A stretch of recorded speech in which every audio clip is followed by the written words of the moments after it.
السلام علیکم ورحمۃ اللہ وبرکاتہ۔ الحمدللہ کفا وسلام علی عبادہ الذین اصطفیٰ، اما بعد۔ محترم ناظرین کرام، آسان درس قرآن کے اندر 10ویں پارے کا 6واں رکوع ہے، جس کے اندر سورہ انفال سورہ نمبر 8 کی 6 آیتیں ہیں، آیت نمبر 70 سے آیت نمبر 75 تک، سورہ انفال کی آخری آیت 75 تک۔ اعوذ باللہ من الشیطان الرجیم، بسم اللہ الرحمن الرحیم۔ یا ایھا النبی قل لمن فی ایدیکم من الاسریٰ ان یعلم اللہ فی قلوبکم خیرا یؤتکم خیرا مما اخذ منکم ویغفر لکم واللہ غفور الرحیم۔ اے نبی صلی اللہ علیہ وسلم، جو قیدی آپ کے ہاتھوں میں گرفتار ہیں ان سے کہہ دیجئے، اگر اللہ تمہارے دلوں میں کوئی خیر و بھلائی جانے گا تو تمہیں اس سے بہتر دے گا جو تم سے لیا گیا ہے، اور تمہارے گناہ بھی بخش دے گا، اور اللہ بڑا بخشنے والا نہایت مہربان ہے۔ وَإِن يُرِيدُوا خِيَانَتَكَ فَقَدْ خَانُوا اللَّهَ مِن قَبْلُ فَأَمْكَنَ مِنْهُ وَاللَّهُ عَلِيمٌ حَكِيمٌ۔ لیکن اگر وہ آپ سے خیانت کرنا چاہیں تو یقیناً وہ اس سے پہلے اللہ سے خیانت کر چکے ہیں، چنانچہ بطور سزا اللہ نے انہیں گرفتار کرا دیا، اور اللہ خوب جاننے والا، خوب حکمت والا ہے۔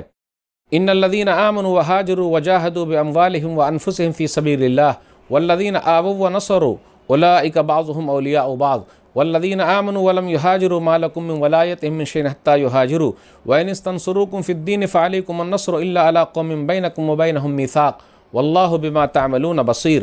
بے شک جو لوگ ایمان لائے اور ہجرت کی اور اپنے مالوں اور اپنی جانوں کے ساتھ اللہ کے راستے میں جہاد کیا، اور جنہوں نے مہاجروں کو اپنے پاس جگہ دی اور ان کی مدد کی، اور آپس میں ایک دوسرے کے دوست ہیں، اور جو لوگ ایمان لائے مگر انہوں نے ہجرت نہیں کی تو ان کی حمایت یعنی دوستی سے تمہیں کوئی سروکار یعنی غرض نہیں، یہاں تک کہ وہ ہجرت کریں، اور اگر وہ دین کے معاملے میں تم سے مدد مانگیں تو تم پر مدد کرنا لازم ہے، مگر کسی ایسی قوم کے خلاف نہیں جس کا تم سے معاہدہ ہو، اور جو کچھ تم کرتے ہو اللہ اسے خوب دیکھنے والا ہے۔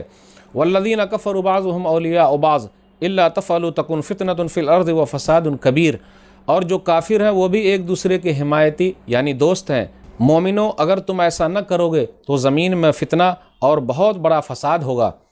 والذین آمنوا وہاجروا وجاہدوا فی سبیل اللہ والذین آووا ونصروا اولئک هم المؤمنون حقا لهم مغفرۃ ورزق کریم۔ اور جو لوگ ایمان لائے اور انہوں نے ہجرت کی اور اللہ کی راہ میں جہاد کیا، اور جنہوں نے مہاجروں کو اپنے پاس جگہ دی اور ان کی مدد کی، وہی لوگ سچے مومن ہیں، ان کے لیے مغفرت اور عزت والی روزی ہے۔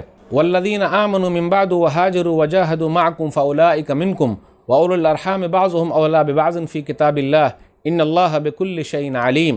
اور جو لوگ بعد میں ایمان لائے اور انہوں نے ہجرت کی اور تمہارے ساتھ مل کر جہاد کیا تو وہ بھی تم میں شامل ہے، مگر اللہ کی کتاب کے مطابق خون کے رشتہ دار ایک دوسرے کے زیادہ حقدار ہیں، بے شک اللہ ہر چیز کو خوب جاننے والا ہے۔ ناظرین کرام، آسان درس قرآن کے اندر 10ویں پارے کا 6واں رکوع ہے، جس کے اندر سورہ انفال سورہ نمبر 8 کی 6 آیتیں ہیں، آیت نمبر 70 سے آیت نمبر 75 تک، یعنی سورہ انفال سورہ نمبر 8 مکمل ہے۔ آئیے غور کرتے ہوئے چلیں، آیت نمبر 70 اور 71 پر غور کیجئے۔ اس کے اندر یہ کہا جا رہا ہے کہ جن لوگوں سے فدیہ لیا گیا ہے اور ان کو چھوڑا گیا ہے، قیدیوں سے جو لیا گیا ہے، اللہ تعالیٰ اگر ان کے دل کو صحیح پائے گا، اگر وہ اسلام کی طرف چلے آئیں تو اللہ ان کو بہت کچھ دے دے گا، دنیا بھی دے گا، آخرت بھی دے گا۔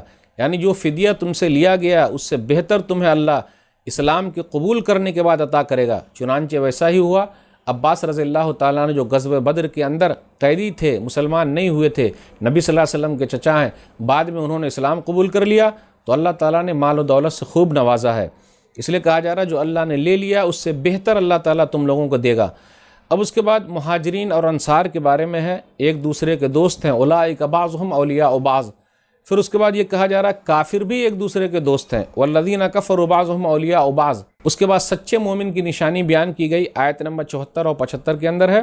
ایمان والے، نمبر 2 ہجرت کرنے والے، نمبر 3 جہاد فی سبیل اللہ میں شریک ہونے والے، نمبر 4 جنہوں نے پناہ دی یعنی انصاری لوگ ہیں ان کا تذکرہ ہو رہا ہے، اور نمبر 5 جنہوں نے مدد کی، اولئک هم المؤمنون حقا، یہی لوگ سچے مومن ہیں، ان لوگوں کے درجات بلند ہیں، ان لوگوں کے لیے بہترین روزی ہے۔ تو ناظرین کرام، آج کے درس میں بس اتنا ہی۔ سورہ انفال سورہ نمبر 8 کے اندر مکمل 75 آیتیں، یہ مدنی سورہ ہے، اور سورہ انفال سورہ نمبر 8 یہاں مکمل ہو گئی۔